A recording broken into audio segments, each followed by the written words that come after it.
Hi, I'm John Friedmann. This is my place. Welcome.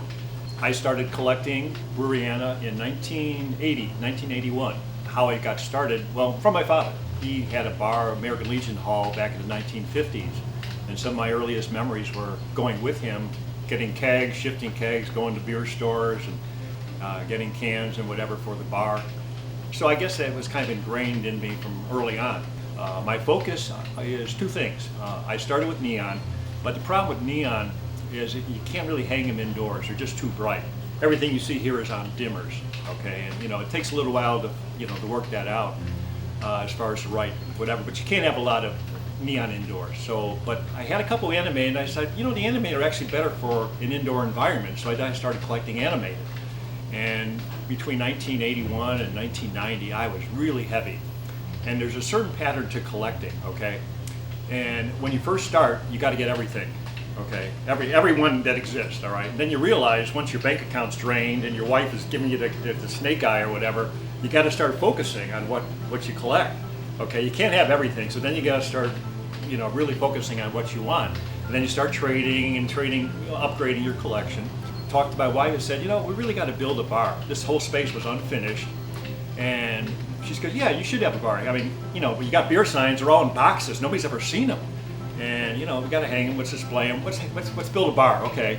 Well, that's as far as it went. I figure I have permission to build a bar in the basement, okay. Well, her vision of a bar in the basement was the kind of one you see on a Dean Martin special, the little 3 seats, Frank, Shirley MacLaine, and Dino there, whatever. She envisioned that as the bar, okay, in the little corner there. Well, this is what I envisioned as a bar, okay. And then 2003, this one appeared. Actually, in the Chicago Tribune, people were still printing ads back then. And this one turned up in Chicago Heights, and it was going to be a laundromat. They were going to tear the place down. So I went down there to look at it, and again, being a neon collector, these glass tubes are these glass rods have neon behind them, not LEDs like they do now. And if you're a neon collector, this is the ultimate. This is the classic Chicago neighborhood bar.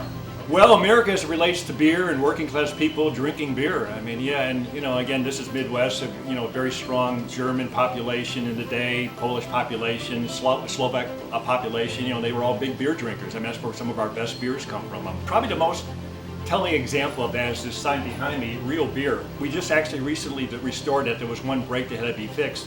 That sign came out of a roadhouse near Rockford on Route 20, and it had been a speakeasy prior to the end of Prohibition.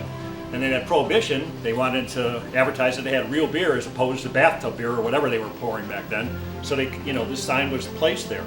And it was interesting enough, it was only made 7 blocks from here by Flash Street, which was one of the big neon companies in Chicago. Back then, all the distribution in this area was by Capone Mob. Okay, so for all I know, Al Capone or Frank Nitti commissioned that thing to be made for their speakeasies. Well, they're advertising real beer. It makes sense. They're trying to promote it. They had to start competing with the legitimate outfits back then. But anyway, so that is the country's oldest beer neon now.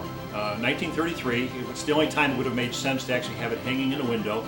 It's got the original electrodes are only made in the 30s. They're like single wire copper. I'm probably getting into the weeds on this stuff, but it's really a cool piece. Just the fact that it's the oldest one. It's the only one known in existence.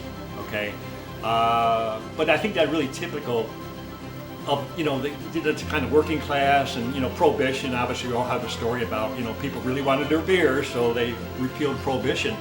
And the interesting thing about this one also is that when we found it, it came with a bunch of tavern tables and pre-pro chairs or whatever. It was wrapped in newspaper dated December 1941, right after Pearl Harbor. And very tough time for the country. And I think the mindset then was, all the young men of drinking age, the mindset changed from beer to bullets and bombs, and they said, well, let's pack it up. We got to get serious now. We got wars to fight. But it's really a great hobby. I mean, it really gives you purpose. And once you get into the history of the signs and all that, and the people you meet, I mean, NABA, what a great group of people. I've been involved with them for over 40 years now, okay? And great group. Everybody's there for the same thing. I mean, there's some competition for the rare stuff, but most people take it in stride, and everybody wants everybody else to succeed. And the real fun is finding this stuff out in the field. It's not taking it from each other or whatever. It's finding new stuff that like these things that exist, and if you didn't save them, they'd be gone. Okay, I mean, I think the whole purpose of collecting, the real purpose of it, the purpose of collecting is to save stuff from destruction. Okay, and it's not like we own it. We just, we're like curators. We're caretakers for a while, and ultimately, hopefully, real beer will end up in a museum somewhere, just Smithsonian or whatever. I mean, the sign over there, Augsburg on tap. That's Monarch Brewery, 1948. I pulled it out of a tavern. The tavern turned into a roofing place. It would have been destroyed.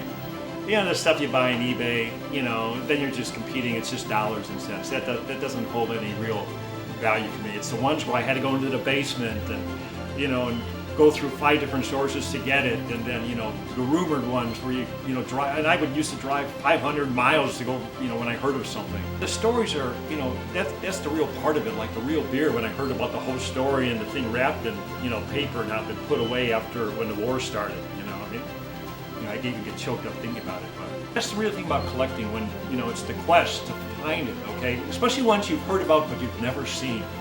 It's like the Holy Grail. And it's the same kind of mentality.